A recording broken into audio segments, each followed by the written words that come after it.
आगामी मङ्सिर 4 गते हुन गइरहेको प्रतिनिधि सभा सदस्य तथा प्रदेश सभा सदस्यको निर्वाचनको सवाल छ। हामीले यो आवधिक निर्वाचनलाई निर्वाचन आयोगको नियमित कार्यक्रमभित्रै समावेश गरेको र स्थानीय तहको निर्वाचनको समीक्षा सँगसँगै हामीले सुधार गर्नुपर्ने क्षेत्रहरू पहिचान गरी आवश्यक कार्य प्रारम्भ गरेको हुनाले मिति तोकिना साथ कार्यतालिका स्वीकृत गरेर हामीले कार्य प्रारम्भ गऱ्यौँ।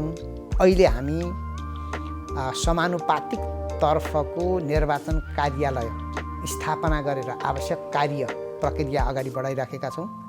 सबै राजनीतिक दलहरू दर्ता गर्नको निम्ति निवेदन दिइसक्नु भएको छ। त्यसलाई हामीले छिटै नै फाइनल गर्नेछौँ र त्यसै गरेर समानुपातिक तर्फ भाग लिन चाहने दलहरूको पनि छिटै सूचना प्रकाशन हुनेछ र त्यो प्रक्रिया अगाडि बढ्नेछ। मतदाता नामावली अद्यावधि गर्ने काम, मतदान केन्द्र तथा मतदान स्थलहरूलाई पुनरावलोकन गरेर निर्धारण गर्ने काम पनि सँगसँगै गइराखेका छन् भने निर्वाचन सामग्रीको व्यवस्थापन आयोगको निम्ति अलिकति कठिनको विषय हुन्छ नै र यो वर्ष मतपत्र छपाईको काम अलि ठुलो सङ्ख्यामा परिणाममा गर्नुपर्ने भएको हुनाले कागज खरिददेखि आवश्यक सामग्रीहरूको बन्दोबस्तीको कार्य पनि आयोगले प्रारम्भ गरिसकेको छ। साथसाथमा हामीलाई आउँदो निर्वाचनको तयारीको कुरा त छँदैछ। विगतका निर्वाचनका कमी कमजोरी सच्याउने सन्दर्भमा निर्वाचन सम्बन्धी कानुन र आचार संहितालाई जानी जानी उल्लङ्घन गर्ने भन्नु पर्यो। किनभने निर्वाचन खर्च नबुझाउनु भनेको जानी जानी उल्लङ्घन नै हो। उहाँहरूलाई ससम्मान कारबाही गर्नुपर्ने अवस्था सिर्जना भएको छ र त्यो प्रक्रिया पनि आयोगले सँगसँगै अगाडि बढाएको छ। यसमा मूलभूत रूपमा एउटा लामै बहस, एकै चरण कि अनेक चरण भन्ने बहसका बीच निर्वाचन आयोगले मितव्ययी निर्वाचन सबै दृष्टिकोणबाट मितव्ययी निर्वाचनको नारालाई सफल बनाउने हो भने एकै चरणको निर्वाचन जरुरी छ भनेर हामीले वकालत गऱ्यौँ। नेपाल सरकारबाट तदनुसार स्वीकृति भयो। एकै चरणमा गरेको कारणले यसका थुप्रै सकारात्मक उपलब्धिहरू हामीले देखेका छौँ। हुँदाहुँदै पनि चुनौतीको सन्दर्भमा हामीले 4-5वटा यो निर्वाचनमा चाहिँ चुनौतीहरू आउन सक्ने हामीले सम्भावना देखेका छौँ। पहिलो कुरा, हामी सबै मतदान स्थल र मतदान केन्द्रमा सोही दिन निर्बाध रूपमा निर्वाचन सम्पन्न हुनुपर्दछ। सुरक्षाको बन्दोबस्त उपयुक्त हुनुपर्दछ। राजनीतिक दल र उम्मेदवारले गर्न सक्ने गलत हरकतहरूलाई सामना गर्न सक्ने हैसियत र क्षमता पनि हामीसँग हुनुपर्दछ भन्ने मान्यता राख्छौँ। कुनै एक ठाउँमा निर्वाचन अवरोध हुनु पनि आयोगको निम्ति शरीरमा सानै भए पनि चोट लागे जस्तो, खोट लागे जस्तो हो। यो हुन हुँदैन। लोकतन्त्रको निम्ति पनि हुन हुँदैन, मुलुकको निम्ति हुन हुँदैन र सबै निर्वाचनप्रति आस्था विश्वास राख्ने, इमान राख्ने सबैको निम्ति यो हुन हुँदैन, तर हुँदै आएको छ। त्यसकारण पहिलो चुनौती एकै दिन सबै निर्वाचन क्षेत्रमा निर्वाध रूपमा कुनै पनि किसिमको अवरोध हुन नदिइकन निर्वाचन कसरी सम्पन्न गर्ने होला भन्ने एउटा हामीले चुनौती देखेका छौँ। दोस्रो, निर्वाचन आयोगले पटक पटक बेहोर्दै आएको र हामीले जति जवाफ दिए पनि चित्त बुझाउन नसकेको विषय निर्वाचन आचार संहिता र निर्वाचन खर्चको अनुगमन र परिपालनाको विषय हो। यो पल्ट निर्वाचनमा स्थानीय तहको निर्वाचन खासै भड्किलो भएन, सकारात्मक कुरा हो। तर भित्रभित्रै भएका लोकतन्त्र विरोधी क्रियाकलापहरू र सार्वभौम सत्ता सम्पन्न जनताको अभिमतलाई अन्य तरिकाबाट प्रभावित पार्न खोज्ने प्रयत्नहरूलाई न हामीले देख्न सक्यौँ, न त्यसलाई चिर्न सक्यौँ। सुन्यौँ सुन्नलाई, तर त्यो यथार्थमा के भएको थियो भनेर देख्न सुन्न सकिएन। निर्वाचन आचार संहिताकै सन्दर्भमा पनि आयोग पालना गराउनको निम्ति भरमग्दुर प्रयत्न गरिरहने, अरूहरू कसरी मिच्न सकिन्छ भनेर चिन्तनग्रस्त भइरहने, यो प्रवृत्ति दोहोरो देखिरह्यो। एउटा लखेट्ने र अर्को भाग्ने प्रणाली होइन यो। त्यसकारण यसलाई निर्वाचन आचार संहिताको मर्मलाई आत्मसात गरेर सबै क्षेत्रबाट यसको परिपालना कसरी गराउने र निर्वाचन खर्च जुन हामीले सीमा तोकेका छौँ फेरि तोक्छौँ, सीमा तोक्ने कुरालाई पनि हामी अलिकति वैज्ञानिक र सूत्रबद्ध बनाउने प्रक्रियामा छौँ, सल्लाह गरेरै गरौँला त्यसलाई। तर त्यो कार्यान्वयन हुनुपर्दछ भनेपछि त्यसलाई हुनैपर्छ, त्यसको कुनै पनि अर्को तरिकाबाट त्यसलाई रोक्न अथवा त्यसलाई चाहिँ खण्डित गर्न हुँदैन। यो विषयलाई पनि हामीले चुनौतीको रूपमै लिएका छौँ। सकेसम्म आयोगले आफ्नो सबै स्रोत साधन क्षमताको परिचालन गरेर यसलाई व्यवस्थित गर्नेछ। तेस्रो र निकै पेचिलो विषय भनेको सामाजिक सञ्जालको उपयोगको विषय छ। हामी सामाजिक सञ्जालको उपयोग हुनुपर्दछ भन्ने मान्यता राख्दछौँ, तर त्यसको दुरुपयोगको खतरालाई पनि सँगसँगै सबै मिलेर रोक्नुपर्छ भन्ने पनि मान्यता राख्छौँ। साथसाथमा आम सञ्चार माध्यम र सामाजिक सञ्जाल मार्फत हुने राजनीतिक विज्ञापनहरूको अनुगमनको विषय पनि यसैसँग जोडिएर आउँछ। त्यसकारण सामाजिक सञ्जाल मार्फत हुन सक्ने कुनै पनि किसिमको निर्वाचनलाई अप्ठ्यारो पार्ने, निर्वाचनको स्वच्छता र निष्पक्षतामा प्रभावित गर्ने कार्यहरूलाई निरुत्साहित र नियन्त्रित गर्ने भन्ने विषय सँगसँगै छ। चौथो र आयोगले अलिकति आकलन गरिरहेको विषय चाहिँ निर्वाचनको बेलामा राष्ट्रिय तथा अन्तर्राष्ट्रिय सञ्चार माध्यमहरू प्लस साथसाथमा अलिकति यो साइबर क्राइमको पनि खतरा हुन सक्छ र कतिपय अवस्थामा निर्वाचन आयोगकै साइटहरूलाई पनि अलिकति दुरुपयोग गरिने खतरा हुन्छ भन्ने हामीले अरू देशको निर्वाचनको सन्दर्भमा देखेका छौँ। यसलाई कसरी सुरक्षित राख्ने र व्यवस्थित गर्ने भन्ने पनि हाम्रो अलिकति चुनौतीको विषय छ र निर्वाचनको बेलामा म त हुन त यसलाई म जहिलेसुकै भन्छु, अलिकति गलत मिथ्या सूचनाहरू दिने, अलिकति यो चाहिँ द्वेषपूर्ण अभिव्यक्तिहरू दिने, निर्वाचनको बेलामा जनतालाई म र मेरो उम्मेदवार गतिलो छ भन्नुपर्ने हो, मेरा एजेन्डा यति राम्रा छन् भनेर भन्नुपर्ने हो। तर हामी कहाँ विगत निर्वाचनदेखि नै आफू राम्रो भनिरहनु नपर्ने, अर्कालाई राम्रो नभए पनि राम्रै भए पनि नराम्रो भनिदिरहनु पर्ने, अर्थात् फलानु नराम्रो भएको कारणले म राम्रो हो भनेर प्रमाणित गर्न प्रयत्न गर्नुपर्ने अभ्यास हामीले स्थानीय तहको चुनावमा पनि देख्यौँ। अघिल्ला निर्वाचनमा पनि यो भोग्दै आएको अवस्था हो। यसले एउटा मिथ्या सूचना र दुष्प्रचारको अभ्यासलाई बढावा दिन्छ। हामीले आग्रह गर्ने गरेका छौँ, आचार संहितामा लेखेका छौँ, हाम्रा नीति कार्यक्रममा लेखेका छौँ, उम्मेदवारहरूले आफ्ना एजेन्डा भनिदिनुहोस्, उम्मेदवारहरूले आफ्नो प्रचार गरिदिनुहोस्, अर्काको दुष्प्रचार होइन। यो एउटा ठुलो चुनौती छ र यसलाई आम सञ्चार माध्यमले पनि गोरखापत्र संस्थान जस्ता चाहिँ अलिकति विश्वासिला संस्थाहरूले पनि हेर्नुपर्ने अवस्था छ। यसलाई पनि हामीले एउटा यो आगामी निर्वाचनको सन्दर्भमा चुनौतीको रूपमा महसुस गरेका छौँ। त्योदेखि बाहेक अहिले यो वर्ष यो चुनाव राजनीतिक हिसाबले लगभग हामीले सर्वसम्मत चुनाव भन्छौँ राजनीतिक हिसाबले, तर निर्वाचनलाई स्वच्छ, निष्पक्ष र भयरहित वातावरणमा सम्पन्न गर्न चाहिँ आम सहमति गर्ने कि नगर्ने भन्ने विषय पनि छ। त्यसकारणले निर्वाचनमा भाग लिन आम सहमति, निर्वाचन जित्नको निम्ति जस्तो सुकै हरकत र प्रयत्न पनि गर्ने भन्ने जुन प्रवृत्ति छ, त्यो प्रवृत्तिको पराजय जरुरी छ भन्छु म। आयोगको तर्फबाट यसलाई कसरी ठाउँमा ल्याउने होला र सबैले भन्ने गरेको, आयोगले त भन्छ नै सबैले जनता जनार्दन भन्ने शब्द छ, यहाँ अहिले मतदाता भाग्य निर्माता हुन् भन्ने अर्थमा हामीले बुझौँ। मतदाता भनेका निर्वाचनको सन्दर्भमा, शासन व्यवस्थाको सन्दर्भमा भाग्य निर्माता नै हुन्।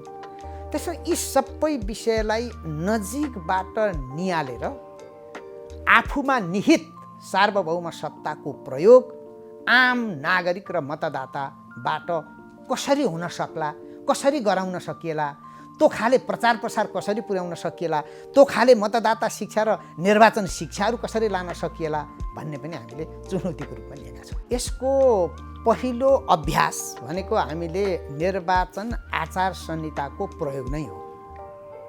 यो वर्ष पनि हामीले स्थानीय तहको निर्वाचनमा जुन निर्वाचन आचार संहिता आयोगले स्वीकृत गरेर कार्यान्वयन गर्यो, त्यसलाई अझै व्यवस्थित, अझै मर्यादित, अझै व्यावहारिक बनाएर अहिले हामीले राजनीतिक दलहरूलाई परामर्शको निम्ति पठाएका छौँ। छिटै यो स्वीकृत हुन्छ र हामी कार्यान्वयनको प्रक्रियामा जान्छौँ। त्यसको पालना र प्रयोग इमान्दारितापूर्वक गराउनु एउटा यसको पक्ष हो।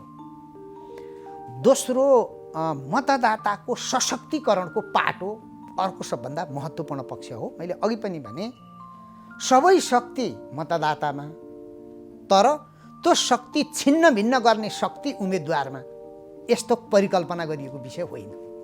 त्यो शक्ति त कहीँबाट छिन्न भिन्नै हुँदैन नि, तर त्यो शक्ति छ भन्ने हामी एउटा उखान छ नि होइन, हाम्रो चाहिँ कस्तुरीसित बिना चाहिँ आफैसित हुन्छ, तर त्यो कस्तुरीको त्यो बिना चाहिँ खोज्न त्यो कस्तुरी सधैँ दौडेको दौडै हुन्छ। हामीले आम मतदातालाई आम सञ्चार माध्यम मार्फत, नागरिक समाज मार्फत लोकतन्त्रलाई विश्वास गर्ने सच्चरित्रता, इमान्दारिता र यो चाहिँ निष्ठाले निर्वाचन जित्नु पर्छ भन्नेहरूले जनताको यो बललाई, जनताको नागरिकहरूको यो चाहिँ कस्तुरीको बिना जस्तो शक्ति तपाईँहरूसँग छ भन्ने सन्देश पुर्याएर सशक्तिकरण गर्न सक्यौँ भने यसलाई चाहिँ ठुलो एउटा चाहिँ उपलब्धि हासिल हुन सक्छ। र अर्को, निर्वाचनको स्वच्छता र इमान्दारिताको विषय भनेको कहिलेकाहीँ कस्तो हुँदो रहेछ भन्नुहुन्छ भने सबैले राम्रो गर्छन् भन्ने विश्वास गरेर मात्रै पनि पुग्दो रहन्छ, यदाकदा त्यहाँ चाहिँ उल्लङ्घन हुन सक्ने खतरा हुन्छ भन्ने पनि हुँदो रहेछ। त्यो भनेको हाम्रो तेस्रो आँखाले हेर्ने, हामीले अनुगमन गर्ने, त्यसलाई हामीले त्यसको चाहिँ नजिकबाट जाँचबुझ गर्ने, नियाल्ने र हाम्रा सुरक्षा संयन्त्रहरूलाई तदनुसार परिचालन गर्ने र साथसाथमा निर्वाचन आचार संहिता, निर्वाचन कानुनको अवज्ञा दण्डनीय हुन्छ र ठाउँको ठाउँ कारबाही हुन्छ भन्ने अनुभूति दिने। म यो कारबाहीका कुरा म सितिमिति गर्न चाहन्न। मेरो चाहना के छ भने आफूले आफैलाई कारबाही गर्ने प्रणाली सबभन्दा राम्रो हो भन्छु, तर मैले भनेर त हुनेवाला रहेनछ, त्यो देख्यौँ हामीले। त्यस कारण यसलाई अनुभूत कसरी गराउने होला भन्ने विषय पनि छ। मलाई लाग्दछ हामी सबैले प्रयत्न गऱ्यौँ भने, मैले 100% सफलताको कुरा गर्दिनँ, तर विगतका निर्वाचनभन्दा यो निर्वाचन साँच्चै नै स्वच्छ भयो, राम्रो भयो, दलहरूले पनि त्यसरी महसुस गर्नुभयो, उम्मेदवारहरूले पनि त्यही किसिमको सोचले आफ्ना अभियानहरू चलाउनु भयो भन्ने एउटा हामीले प्रमाणित गर्न सक्छौँ। आयोगले यो प्रयत्न गर्छ। अहिले आयोगले आफ्नो निर्वाचन सम्बन्धी कानुन जुन छ तदनुसार सम्बन्धित निकायलाई सुरक्षा योजनाको निम्ति हामीले लेखेर पठाउँदैछौँ, पठाइ पनि सकेका छौँ कतिपय अवस्थामा। यसका 4-5वटा पाटा छन् तपाईँले भनेका विषयका। एउटा चाहिँ मैले यो 79 को भनिराखेका छैन, 64 सालदेखि 70 साल, 74 साल र 79 सालमा देशका कुन कुन जिल्लाका कुन कुन ठाउँमा मतदानमा अवरोध भयो र पुनः मतदान गर्नुपर्ने अवस्था सिर्जना भयो, त्यसको हामीले छुट्टै एउटा विवरण तयार गरौँ र त्यो ठाउँमा के कारणले त्यस्तो अवस्था सिर्जना भएको थियो र त्यसलाई नियन्त्रण गर्नको निम्ति हाम्रो सुरक्षा योजनामा कहाँ कहाँ के ल्याप्सेस छन् र त्यसलाई कसरी समाधान गर्नुपर्छ त्यो हेरौँ। एउटा हामीले लिखित रूपमै यो अनुरोध गरेको, गृह मन्त्रालयलाई अनुरोध गर्ने विषय हो, यो तयारी गर्ने विषय हो। दोस्रो, सबै मतदान स्थलहरूलाई एउटै क्याटेगोरीमा राख्न सकिँदो रहेनछ। यहाँले कल्पना गर्नुहोस् कि बाजुरा जिल्लाको त्यो चाहिँ बुढीगङ्गा नगरपालिकाका सबै मतदान केन्द्रहरूमा पुनः मतदान गर्नु पर्ला भन्ने आयोगले सोचेको थियो र थिएन। त्यहाँको सुरक्षा संयन्त्रले पनि थिएन, आइलाग्यो। यसलाई हामीले निर्वाचनको बेलामा भएको दुर्घटनाको रूपमा पनि बुझ्नुपर्छ। यस्तो दुर्घटना हुनसक्छ, तर त्यो के कारणले, प्राकृतिक कारणले हो कुनै विपदाको होइन, त्यो सम्पूर्ण मानवीय कारणले हो। राजनीतिक दलहरूको अत्यन्तै घृणास्पद कार्यको त्यो नतिजा हो। त्यस्तो कार्य कहीँ कतै कसैले गरिनु हुँदैन हो। यसको आधारमा यहाँले भने जस्तो 85वटा मतदान स्थल लगायत अन्त्यको अरूको हिसाबमा पनि हामीले त्यसलाई हेर्नु पर्यो र मतदान स्थलहरूलाई, मतदान केन्द्रहरूलाई कति संवेदनशील छन् त्यसको आधारमा क्याटेगोराइज गरेर त्यसलाई वर्गीकरण गरेर तदनुसार कर्मचारीको व्यवस्था पनि त्यसै अनुसार गर्नु पर्यो, सुरक्षा निकायहरूको बन्दोबस्त पनि त्यसै गर्नु पर्यो। साथसाथमा यदि कहीँ कतै त्यस्तो घटना भइहाल्ने स्थिति भयो भने हामी तत्काल कति मिनेटभित्र के कारबाही गर्न सक्छौँ भन्ने योजना पनि साथसाथमा हुनु पर्यो। हाम्रा कानुन कमजोर भएको कारणले निर्वाचनमा यस्तो भएको हो जस्तो मलाई लाग्दैन। हेर्नुहोस्, यसो गर्नेलाई ठाउँको ठाउँ कारबाही गर्न सक्ने व्यवस्था हुँदाहुँदै पनि निर्वाचनको दिन हो बा अलिकति कारबाहीको अस्त्र चलाउँदाखेरि झन् अप्ठ्यारो हुन्छ कि भनेर हामी भनौँ न, यो चाहिँ तत्काल एक्सनमा जानुपर्ने विषयमा जोखाना हेर्ने जुन हाम्रो चलन छ, जोखाना हेरेर साइट निस्किन्छ कि निस्किँदैन भन्ने हिसाबले काम गर्ने जुन हाम्रो अभ्यास छ, यदाकदा सबैतिर नहोला, यसको परिणाम भएको हुनाले अब जहाँ एक्सन हुन्छ त्यहाँ रियाक्सन हुन्छ भन्ने अवधारणाका साथ खट्न सक्यो भने मलाई लाग्छ त्यस्तो अवस्था सिर्जना हुँदैन। आयोगको अबको धारणा त्यही छ, एक्सन हुन्छ भने त्यहाँ तत्काल रियाक्सन हुन्छ र त्यो रियाक्सनबाट जे जस्तो कानुनी कारबाही गर्नुपर्ने छ त्यसलाई कुनै पनि मोलाहिजा नराखिकन कारबाही हुनुपर्दछ, कारबाही गरिनुपर्दछ र निर्वाचन कसुर भनेको सजाय योग्य काम हो, यस्तो कसुर गर्न हुँदैन भन्ने अनुभूति दिनुपर्छ। त्यो अनुभूति लोकतन्त्रको संस्थागत विकासको निम्ति र नागरिक स्वतन्त्रताको निम्ति जरुरी पनि छ। मूलभूत रूपमा हामीले स्थानीय तहको निर्वाचनको मतपत्र र मतबदरलाई हेरेर प्रतिनिधि सभा र प्रदेश सभाको पनि त्यस्तै हुन्छ भनेर आकलन गर्न सक्दैनौँ। हामीले हेर्नु चाहिँ के पर्छ भने 74 सालको प्रतिनिधि सभा र प्रदेश सभाको अवस्था के थियो, त्यति बेरको मतपत्र कस्तो थियो, यो चाहिँ निर्वाचन शिक्षा हामीले मतदाता शिक्षा कसरी दियौँ र अब हामीले के सुधार गर्छौँ र के गर्न सकिन्छ भन्ने पाटोबाट यो बढी विश्लेषण गर्न सकिने कुरा हुन्छ। स्थानीय तहको निर्वाचनको सन्दर्भमा निर्वाचन आयोग दुईटा कारणले आलोच्य हुनुपर्दछ। मान्छेहरू आफ्नो आलोचना गर्न डराउँछन् तर आयोग त डराउँदैन, त्यस्तो गर्न पनि हुँदैन। हामीले खोज्ने सुधार हो, कमी कमजोरी हुन्छन् त्यसबाट सिक्ने त हो नि। मूलभूत रूपमा सैद्धान्तिक रूपमा 7वटा मतपत्र एउटै कागजमा छाप्नुपर्ने जुन बाध्यात्मक अवस्था सिर्जना भयो, यो मतपत्र बदर हुनुको एउटा प्रमुख कारण थियो। एउटा त्यो छ, म त्यसलाई क्लियर गर्छु। दोस्रो विषय, यो गठबन्धन गर्न पाइन्छ पाइँदैन त्यो आयोगको विषय पनि होइन, यसमा म अझै प्रकाश पनि पारौँला, यो राम्रो विषय पनि छ, जरुरी पनि छ। दोस्रो विषय, हामीले जुन उम्मेदवारको त्यहाँ चाहिँ चिन्ह नै जरुरी छैन, जो उम्मेदवार नै हुँदैन उसको चिन्ह पनि 74 सालमा पनि राख्यौँ स्थानीय तहको निर्वाचनमा र अहिले पनि राख्न बाध्य भयौँ। यसको कारण चाहिँ हाम्रो मतपत्र छपाईको विकेन्द्रित अभ्यास नभएको र त्यसमा निर्वाचन आयोग विश्वस्त हुन नसकेको अवस्था हो। यो दुईटा कुरालाई सुधार गर्नुपर्छ भन्ने लाग्छ र आउँदो निर्वाचनको सन्दर्भमा पनि अहिले भनिहालौँ, धेरै ठुलो सुधार गर्न नसके पनि आउँदो यो निर्वाचन भन्न आउँदो स्थानीय तहको निर्वाचन जुन 84 सालमा हुन्छ त्यो निर्वाचनमा हामीले ऐनमै स्पष्ट रूपमा लेखेर, अब बन्ने ऐनमा लेखेर कम्तीमा पनि प्रमुख र उपप्रमुखको मतपत्र छुट्टै, वडा अध्यक्ष र अन्य सदस्यको छुट्टै, प्रमुख र उपप्रमुखको मतपत्र सङ्कलन गरेर केन्द्र भनेको त्यो गाउँपालिका र नगरपालिकाको केन्द्रमा ल्याएर गणना गर्ने, वडाको मतपत्र वडामै गणना गरेर वडामै नतिजा निकाल्ने प्रणाली स्थापना गर्न गरी कानुनमा सुधार गरेका छौँ। यो काम गर्ने इच्छा हामीलाई यो निर्वाचनमा पनि थियो, तर अहिले भएको कानुनको व्यवस्था अनुसार यो गर्न सकिने अवस्था थिएन। इच्छा र अवस्थाका बीचको कारणले यो स्थिति सिर्जना भयो। यसले मतपत्र बदर हुने कुरालाई अलिकति घटाउँछ।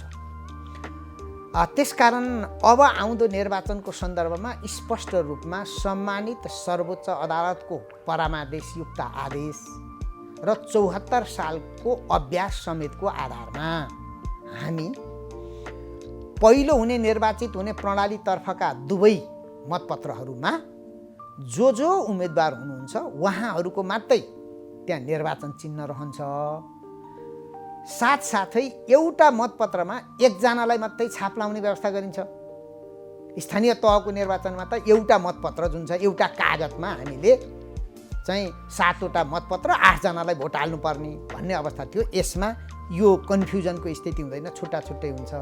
साथसाथमा हामीले प्रतिनिधि सभा र प्रदेश सभाको समानुपातिक तर्फको पनि छुट्टै मतपत्र हुन्छ। 4वटा मतपत्र 4वटा मतपेटिका हुने नै भए।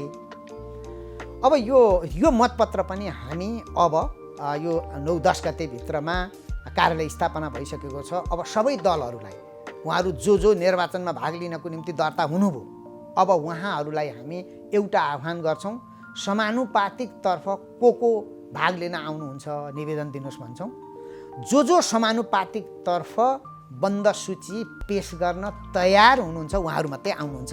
उहाँहरूको चिन्ह रहेर मतपत्र छापिन्छ। त्यसकारण समानुपातिक तर्फको 8 प्रकारको मतपत्र छापिने भयो।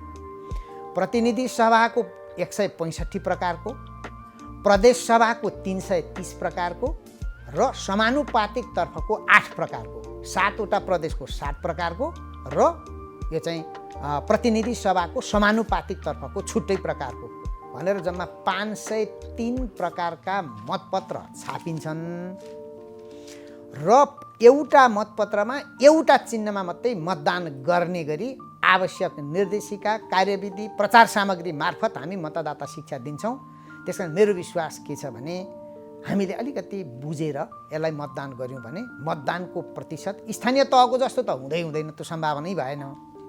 तर 74 सालको भन्दा पनि सुधार हुनुपर्छ। एउटा मत बदर हुनु पनि अत्यन्त जोखिमपूर्ण विषय हो। त्यसले पनि त्यो पनि चुनौती भन्छु म। अघि चुनौती कुरो आयो, कसरी कमभन्दा कम मत बदर भएको अवस्था सिर्जना गर्ने होला भन्ने कुरामा हामी पनि चिन्तित छौँ, सबै चिन्तित छौँ। त्यसकारण कति समय बिताएर हामी भोट हाल्न जान्छौँ, त्यो मत हामीले चाहिँ अमूल्य मत भन्छौँ। बदर हुने बित्तिकै त त्यो त शून्य, त्यसको मूल्य शून्य हुने खतरा हुन्छ। त्यसकारण यसलाई जोगाउनको निम्ति पनि हामी पनि प्रयत्न गर्छौँ। हामीले अलिकति प्रचार प्रसारका फरक शैली अवलम्बन गरौँला। राजनीतिक दल र उम्मेदवारहरूलाई पनि आफ्ना ढङ्गले मतदान गर्ने तरिका सिकाउनको निम्ति भनौँला। आम सञ्चार माध्यमलाई अनुरोध गरौँला, स्थानीय सरकार, प्रदेश सरकार, नागरिक समाजका संस्थाहरू सबैलाई र अलिकति बढी डिजिटल मिडियालाई पनि हामी प्रयोग गर्छौँ। मलाई लाग्दछ यो प्रतिशत घट्छ, घट्नु पर्दछ, प्रयत्न गर्छौँ। अब यो सम्मानित सर्वोच्च अदालतका थुप्रै आदेशहरू छन्। हामी त्यसलाई सम्मान गर्दछौँ र कानुनको परिधिभित्र त्यसलाई प्रयोग र पालना गर्छौँ। अहिलेको कानुनले यो मतपत्र चाहिँ समानुपातिक र फर्स्ट पास्ट द पोस्ट अर्थात् पहिलो हुने निर्वाचित हुने प्रणालीतर्फको एउटै कागजमा हुनु हुँदैन, छुट्टा छुट्टै हुनुपर्छ भन्ने आदेश अनुसार हामीले 4वटा छुट्टा छुट्टै बनाउने निर्णय गऱ्यौँ।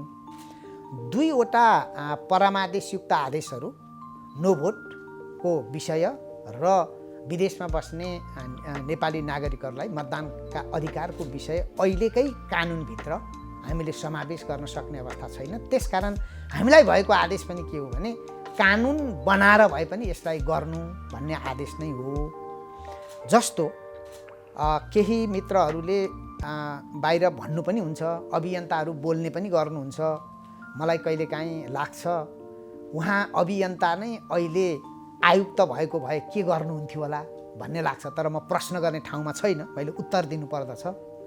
अहिले नो भोटको सन्दर्भमा छुट्टै कोठा र छुट्टै चिन्ह राख्नको निम्ति अहिलेको कानुनले निर्देश गर्दैन। के भनेको छ भने उम्मेदवारको निम्ति र दलको निम्ति समानुपातिकतर्फ उम्मेदवारको निम्ति दलको निम्ति र फर्स्ट पास्ट द पोस्टको तर्फ उम्मेदवारको निम्ति चिन्ह दिनुपर्छ। नो भोटलाई उम्मेदवार भन्न सकिने अवस्था हुँदैन। अरूलाई दिने भन्ने व्यवस्था छैन। त्यस्तै विदेशमा बस्ने नेपाली नागरिकहरूको सन्दर्भमा उहाँहरूको मताधिकारको विषयलाई दुईटा दृष्टिकोणबाट हेर्नुपर्छ। एउटा, उहाँहरू विदेशमा भएको कारणले विदेशमै बसेर मतदान गर्ने, आफू जहाँ भएको छ त्यहीँबाट मतदान गर्ने अधिकारको विषय। दोस्रो, उहाँहरू नामावली भएको कारणले नेपालमा आएर आफ्नो सम्बन्धित मतदान केन्द्रबाट मतदान गर्ने विषयलाई दुईटा दृष्टिकोणबाट हेर्नुपर्छ। अब नेपालमै आएर मतदान गर्न केले रोको र?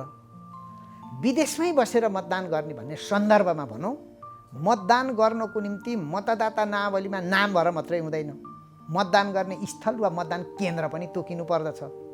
अब हामीलाई नेपाल सरहदभन्दा बाहिर मतदान स्थल तोक्ने अधिकार यो कानुनले दिँदैन। उदाहरणको लागि मलाई प्रश्न पारौँ, मतदान केन्द्र कहाँ हुन्छ भन्दा गाउँपालिका र नगरपालिकाको ओडा, एउटा ओडामा एउटा अनिवार्य रूपमा हुन्छ हैन, एउटा ओडामा एउटा अनिवार्य रूपमा हुने भयो। अरू चाहिँ डिस्टेन्स मेन्टेन गरेर मतदाताको सङ्ख्या हेरेर हामीले मतदान केन्द्र तोक्छौँ, त्यो नेपाल सरहदभित्र हुन्छ, सम्बन्धित गाउँपालिका नगरपालिकाको ओडाभित्र हुन्छ।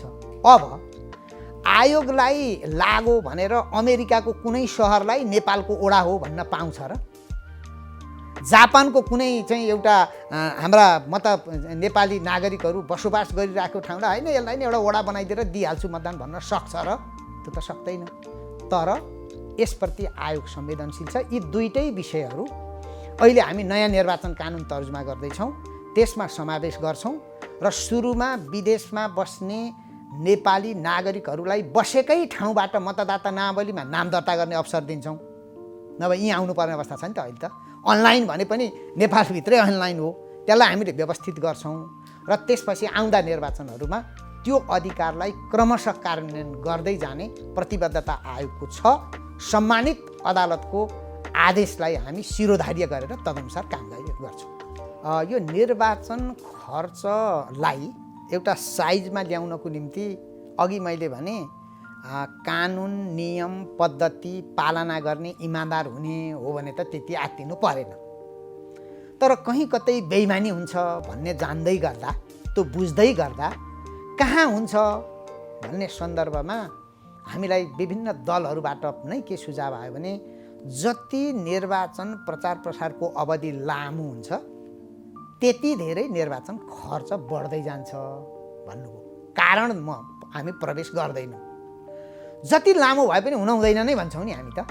तर अब कारणतिर नजाउँ, त्यो कुरालाई शिरोधार्य गरेर प्लस निर्वाचन प्रचार प्रसार सुरु हुने बित्तिकै हामीले आचार संहिता उल्लङ्घनका कुराहरू पनि अनुमान गर्नुपर्ने हुन्छ र ठुलो जनशक्ति त्यहाँ पनि परिचालन गर्नुपर्ने हुन्छ। त्यो पनि अनावश्यक रूपमा खर्च हुन्छ। एउटा मैले यहाँले भनेकोमा यो प्रचार प्रसारको अवधिको सन्दर्भमा मैले ठ्याक्कै जोडिहालौँ। कस्तो भयो भने राजनीतिक दल र उम्मेदवारहरूले फजुल खर्च गरिदिने, अनावश्यक खर्च गरिदिने, निर्वाचन आचार संहिता र निर्वाचन कानुन विरोधी कुरा गरिदिने, त्यो पनि दुरुपयोगै भयो। त्यो दुरुपयोग रोक्नको निम्ति निर्वाचन आयोग र अन्तर्गत निकायहरूले अनुगमनका नाममा, कारबाहीका नाममा अर्को फेरि राज्य स्रोतबाट खर्च गर्नुपर्ने दोहोरो घाटा मुलुकलाई। यसलाई अन्त्य गर्नको निम्ति निर्वाचन यो अवधिलाई निश्चित सीमाभित्र राख्नुपर्छ भनेको हुनाले राजनीतिक दलहरूलाई परामर्शको निम्ति आयोगले पठाएको छ। हामीले अहिले गर्न खोजेको व्यवस्था के हो भने अन्तिम उम्मेदवारी सम्भवतः असोजको 27 गते हुनेछ र उहाँहरूले निर्वाचन चिन्ह प्राप्त गरिसक्नुहुनेछ। यो चाहिँ निर्णय भइ नसकेको हुनाले मैले सम्भवतः भने लगभग त्यही होला। असोजको 27 गतेदेखि मङ्सिरको 4 गते हुने निर्वाचनमा मङ्सिरको 1 गते बेलुकासम्म त 48 घन्टा अगाडिसम्म त प्रचार प्रसार गर्न पाउने हुनुभयो। यो 31-32 दिनको अवधिलाई हामीले निर्वाचनको मिति हुने दिन भनेपछि निर्वाचनको मिति कहिले के अरे मङ्सिरको 4 गतेको ठिक 15 दिन अगाडिबाट मात्रै सम्पूर्ण रूपले प्रचार प्रसार गर्न सकिनेछ।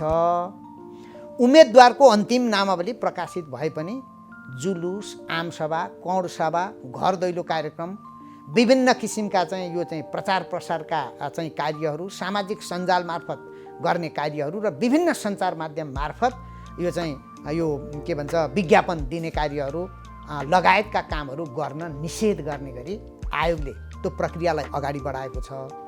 अब आयोगमा आएर माग गर्ने राजनीतिक दलहरूले यसलाई अस्वीकार गर्नुहुन्छ भने हामी अनुमान पनि गर्दैनौँ। यो हाम्रो मात्रै विषय पनि होइन, आम क्षेत्रबाट आएको माग पनि हो। त्यो भयो भने सामान्य भेटघाट छलफल कुराकानी त हुन सक्छन्, तर प्रचार गर्नको निम्ति गरिएका कुराहरू सम्पूर्ण रूपले रोकिन्छन्। साथसाथमा हामीले आचार संहिता मार्फत केही नयाँ अभ्यास स्थानीय तहको निर्वाचनमा गऱ्यौँ। त्यहाँ चाहिँ कुनै पनि किसिमको चाहिँ अब मोटरसाइकलदेखि लिएर मोटरसाइकल विभिन्न सवारी साधन प्रयोग गरेर र्याली गर्ने, ठुल्ठुला आमसभा गर्ने, धेरै झन्डा चिन्ह प्रयोग गर्ने, पोस्टर पम्पलेट आदि इत्यादि, अनि ज्याकेट टोपी आदि इत्यादि, यी सबै कुराहरूले हामीले रोकिसकेका छौँ। र यो पल्ट पनि हाम्रो राजनीतिक दल र उम्मेदवारहरूलाई आग्रह छ, फेरि पनि आग्रह छ। अहिले आचार संहिता लागिसकेको छैन, त्यसकारण तपाईँहरूसँग त्यस्ता लुगा छन्, त्यस्ता ज्याकेट छन्, त्यस्ता टी सर्ट छन् भने आउँदो हिउँदमा पनि सायद जाडोले कठाङ्ग्रिएर मर्ने धेरै नेपालीहरू हुनुहुन्छ, अहिले नै वितरण गरिदिइहाल्नुहोस्, अहिले नै। तर आफ्नो चिन्ह नराखिकन मनले बाँड्नुहोस् न। सामाजिक सेवा गर्न पाइन्छ, भरै गर्नुभएको होला, टोपी लाउन नसक्ने पनि कति होला, बाँडिदिनुहोस्। झन्डा किन देखाइदिनुहुन्छ? त्यो झन्डाले त तपाईँले दुरुपयोग गर्ने एउटा झन्डाले त दुईटा झन्डा जोड्यो भने एउटा सर्ट निर्माण हुनसक्छ, त्यो पनि गरिदिनुहोस्। त्यसमा तपाईँको समाज सेवाको पाटोलाई आयोगले रोकेको होइन, मात्रै स्रोत साधनको दुरुपयोगप्रतिको हाम्रो चासो र चिन्ता हो, त्यसलाई चाहिँ रोकिदिनुहोस् भनेको। यति गर्न सक्यो भने त उहाँहरूलाई नि राम्रो, हामीलाई नि राम्रो, होइन? अनि त्यसपछि दुखी गरिबले पनि, किनभने उम्मेदवार हुँदैछु भन्ने थाहा होला कतिपयलाई, तर अग्रिम रूपमा मैले भनिरहेको छु, आचार संहिता कार्यान्वयन भएका दिनदेखि कसैले पनि यस्तो चाहिँ दुस्साहस नगर्नुहोस्, भन्नु पर्ला अलिक कडै भाषामा भन्दा यस्तो चिन्तन पनि नगर्नुहोस् भनेर हामी भन्छौँ। यहाँले भने जस्तो त्यसरी व्यवस्थित गर्ने हाम्रो प्रयत्न छ। अब अहिले हामीले वास्तवमा स्थानीय तहको निर्वाचनमा पर क्यापिटा कस्टको हिसाबले र समग्र अघिल्ला निर्वाचनमा पनि भएको खर्चको हिसाबले निकै मितव्ययी हो भन्छौँ हामी। यसमा खटिने कर्मचारीहरू जो निर्वाचन आयोगको तर्फबाट हामीले स्रोत साधन दिनुपर्थ्यो, उहाँहरूले पनि धेरै सुविधाको माग गर्नु भएन। यद्यपि कतिपय ठाउँमा सुविधा उधौमै दिइयो भन्ने पनि उठिरहन्, हामीले सुन्नुपर्छ। त्यो टिम राम्ररी खटो र हामीले यो खर्च कटाउँदाखेरि के होला भनेर हामीले कटाएर हेऱ्यौँ। त्यो कटाउने मध्येमा अलिकति ठुलो खर्च यो मतदाता शिक्षासँग सम्बन्धित पनि थियो, त्यसलाई पुनरावलोकन गर्नुपर्ने अवस्था छ। आउँदो निर्वाचनको सन्दर्भमा अलिक फरक छ, यो निर्वाचन अलिक फरक छ स्थानीय तहको निर्वाचन भन्दा। यहाँ 5-6वटा कुराहरू एकदम चाहिँ ठुलो सङ्ख्यामा हामीले गर्नुपर्ने अवस्था छ। पहिलो, हामीले स्थानीय तहको निर्वाचनमा भन्दा झन्नै 60,000 थप मतपेटिका खरिद गरेर पठाउनु पर्ने हुन्छ। एउटा ठुलो अङ्क हामीसँग बढ्छ। हामीले स्थानीय तहको निर्वाचनमा भन्दा झन्नै 1 लाख जनशक्ति बढी खटाउनुपर्छ। यो पनि सङ्ख्याले नै डिमान्ड गर्छ, धेरै व्याख्या गर्नु परेन, एउटा व्याख्याले पुग्छ भन्छु म। पहिले एउटा मतपत्र दिने मान्छे हुन्थ्यो, अब 4वटा मतपत्र दिने मान्छे राख्नुपर्छ। 23,000 ठाउँमा त्यो मतपत्र दिने मान्छे थपिँदै कति सङ्ख्या थपिन्छ सिधै निस्किहाल्यो हिसाब। तेस्रो विषय, अहिले हामीले मतदान स्थल र मतदान केन्द्रहरू अलिकति पहुँचयोग्य बनाउनको निम्ति केही थप्दैछौँ। मतदाताको सङ्ख्या पनि थपिँदैछ, त्यो आधारमा पनि हाम्रो खर्च वृद्धि हुन्छ। चौथो र ठुलो खर्च भनेको हाम्रो मतपत्र हो। अब हामी इभिएममा जान सकेनौँ, होइन? इभिएममा जान सकेको भए इभिएमको खर्च चाहिँ यो निर्वाचनको लागि मात्रै होइन, यो त अरू निर्वाचनमा नि काम लाग्छ भनेर हामीले त्यो खर्च अलिकति थोरै यसमा देखाएर अनि वास्तवमा यति खर्च हुन्छ भन्न पनि विश्लेषण गर्न सकिन्थ्यो होला। अब सबै मतपत्रबाटै गर्नु पर्दाखेरि झन्नै 2 करोड मतपत्र छापेर स्थानीय तहको निर्वाचन सम्पन्न गरिएको थियो। अब 8 करोडभन्दा बढी कति हुन्छ मैले ठ्याक्कै भन्दिनँ, बढी चाहिँ त्यो लाखमा मात्रै होला, हजारमा होला। 8 करोड मतपत्र चाहिँ हामीले छाप्नुपर्छ, 4वटा 2 करोड एउटालाई चाहिन्छ, सिधै त्यो हिसाब भइगयो। यो पनि हाम्रो ठुलो सङ्ख्या छ भने अर्को अहिले हामीले चाहिँ एउटा अलिकति ठुलो खर्च गर्नुपर्ने अवस्था सम्मानित सर्वोच्च अदालतबाट पनि हामीलाई आदेश भइसकेको छ। हाम्रै कानुनमा पनि व्यवस्था छ। 74 सालमा हामीले त्यो गर्न सकेनौँ।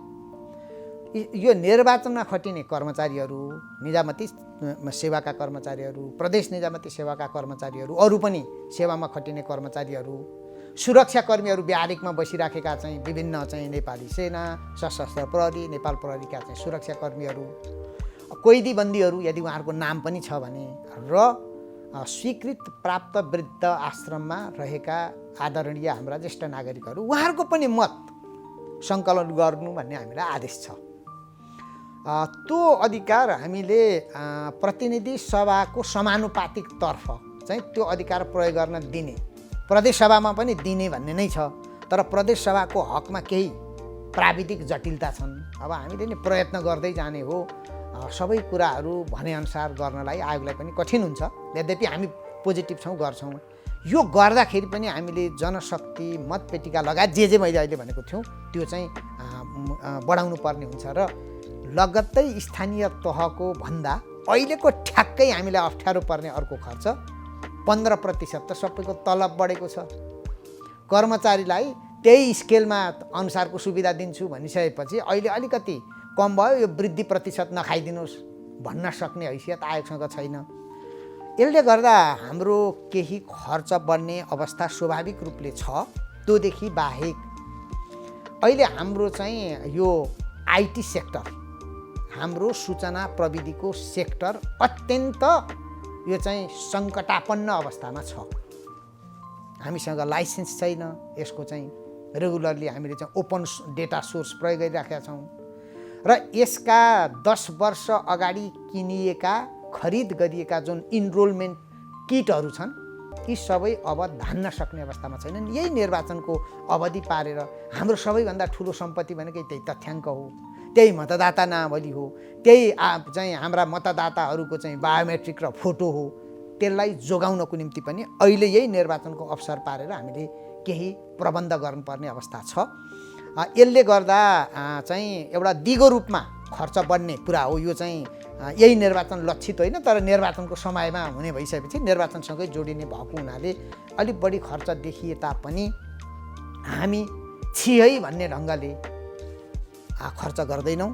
सबै कुराहरू हाम्रा पारदर्शी हुन्छन्। यहाँहरूले विश्लेषण गर्न सक्नुहुन्छ, खबरदारी गर्न सक्नुहुन्छ, निगरानी गर्न सक्नुहुन्छ। आयोगले देशको अर्थतन्त्रको हालत राम्ररी बुझेको छ र निर्वाचन गर्नै पर्ने अपरिहार्यतालाई पनि बुझेको छ। यो दुईटाका बिचमा सन्तुलन खोजेर खर्चको व्यवस्थापन गर्छ। निर्वाचन खर्चको विषयमा आवश्यक कारबाहीको प्रक्रिया आयोगले बढाइसकेको छ।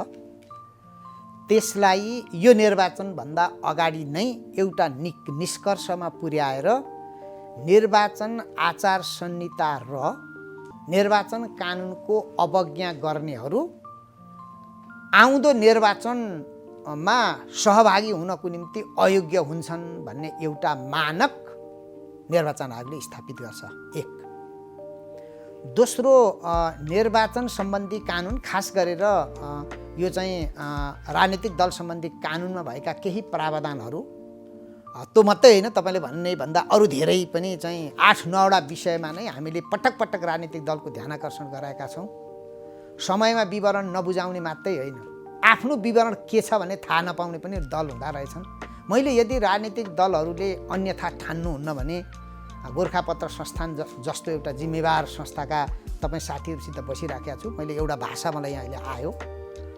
मैले कुनै जमानामा सुन्थेँ यो खोला झोलामा खोला भन्ने एउटा आह्वान चलेको थियो एक जमानामा, यो लाइसेन्स लिने सन्दर्भमा।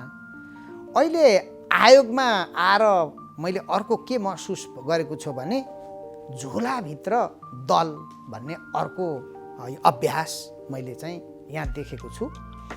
कार्यालयको मैले आयोगको पीडा पनि थोरै सुनाउने हो भने दललाई लेखेको चिठी, उसको कार्यालयको ठेगाना त यहाँ आयोगमा हुन्छ नि त, त्यो ठेगानामा दलको अफिस नभेटेर गोरखापत्रमा सूचना प्रकाशित गरेर चिठी दिनुपर्ने अवस्था सिर्जना हुनु भनेको दलीय व्यवस्थामा मिठो प्रशंसा गर्न लायक अवस्था त पक्का होइन होला। त्यसकारण दल खोल्न सजिलो भयो, तर चलाउनको निम्ति, अभ्यास गर्नको निम्ति, कानुन मान्नको निम्ति उहाँहरूलाई अलिकति कठिन भयो। यो बाटो अलि माथि उठ्नुपर्छ, आयोगले प्रयत्न गरेको छ। जाँदा जाँदै तपाईँलाई एउटा के चाहिँ भनौँ भने, आजसम्म निर्वाचन आयोगले दलको कार्यालयको अनुगमन गरेर रिपोर्टिङ गरेको थिएन। अब यी सबै निर्वाचन सकेपछि निर्वाचन आयोगले थाल्ने काम भनेको यहाँबाट टोली खटेर निर्वाचन दलको कार्यालयमा गरेर यहाँले भनेका विवरण छन् कि छैनन् ठाउँको ठाउँ हेरेर दस्तखत गराएर आउने ढङ्गले अब दलको कार्यालयको अनुगमन गर्ने कार्य आयोगले प्रारम्भ गर्छ। त्यति बेला यो पनि ठुलै समाचार बन्ला। यसलाई अहिले हामीले 3-4वटा कुरा यसमा, पहिलो यो अनुगमन लगायत मिडियालाई सहजीकरण गर्नको निम्ति निर्वाचन आयोगमै हामीले प्रेस कार्यालय, प्रेस अफिस स्थापना गरेर सबै कुराको अनुगमन गर्ने एउटा नयाँ प्रबन्ध गर्नेछौँ, ताकि विदेशी पर्यवेक्षण संस्थाहरूले पनि त्यहाँ आएर त्यो सबै कुराहरू हेर्न सकुन्। निर्वाचनको एउटा गजब कुरा के रहेछ भने, निर्वाचन वैधानिक रूपले गरेँ भनेर हुँदो रहेनछ, गर्यो भनेर अर्काले नि भनिदिनु पर्ने रहेछ। त्यो विषयलाई हामीले अन्तर्राष्ट्रिय पर्यवेक्षणको निम्ति आह्वान गरिसकेका छौँ। डेभलपमेन्ट पार्टनरहरूसँग, विभिन्न एमएसीहरूसँग हामी सम्पर्कमा छौँ। परराष्ट्र मन्त्रालयकै साथीहरू सहितको यहाँ टिम गठन गरेर हामी प्रक्रिया प्रारम्भ गरेका छौँ। त्यसले अर्को राम्रो सन्देश देला। तेस्रो र महत्त्वपूर्ण कुरा भनेको चाहिँ निर्वाचन त्यो दिन, जुन दिन हामी निर्वाचन गर्छौँ, साँच्चै नै स्वच्छ र निष्पक्ष भयो कि भएन, एक ठाउँमा पनि अवरोध नभएको अवस्था, निर्वाचन खर्चलाई सीमाभित्र राखेको अवस्था, आचार संहिता पालनाको अवस्था र निर्वाचनको नतिजा अत्यन्त प्रभावकारी ढङ्गले टाइममै प्रकाशन गरेको अवस्था। कस्तो हुँदो रहेछ भने, एक दिन ढिलो भयो भने पनि आशंकाको सुई घुम्न थाल्दो रहेछ। यसलाई हामीले कसरी व्यवस्थित गर्ने भन्ने छ। मैले अरू धेरै दाबी त नगरौँ, तर अघिल्ला निर्वाचनभन्दा यो विषयमा व्यापक रूपमा सुधार भएको अनुभूति आयोगले दिन्छ, यति भनौँ। तुलना गरेर हेर्दाखेरि हामी त्यो हुन सक्ने, हामी त्यो अवस्था सिर्जना गर्दछौँ। र अर्को कुरा, तपाईँहरूले हामीलाई कसरी घचघच्याउनुहुन्छ, कसरी मार्गदर्शन गर्नुहुन्छ, आम सञ्चार माध्यम र नागरिक समाजले हेर्ने दृष्टिकोणबाट पनि निर्वाचनको विषयमा एउटा धारणा बन्न सक्दछ। म अहिले नै के आग्रह गर्दछु सबैलाई भने, निर्वाचनको मूल्याङ्कन हार जितको कारणबाट गरिनु हुँदैन। जित्नेले जस्तो भए पनि राम्रो भएको भनिदिने, हार्नेले जति राम्रो गरे पनि नराम्रो भनिदिने जुन हाम्रो संस्कार छ नि, त्योबाट चाहिँ माथि उठ्नुपर्छ। हार्नु भनेको जनताले भोट कम दिएर हो के, जनताले विश्वास नगरेर हो। आयोगले गतिलो निर्वाचन गरेर कहाँ हो त? त्यस्तो व्याख्या गर्न मिल्छ र? तर अलिकति यो हेर्ने दृष्टिकोण पनि हामीले फेर्यौँ भने, र हामीलाई राजनीतिक दलले, नागरिक समाजले, आम सञ्चार माध्यमले सबैले हामीलाई खबरदारी गर्नुहोस्, निगरानी गर्नुहोस्, यसो गर्नुहोस् भन्नुहोस्।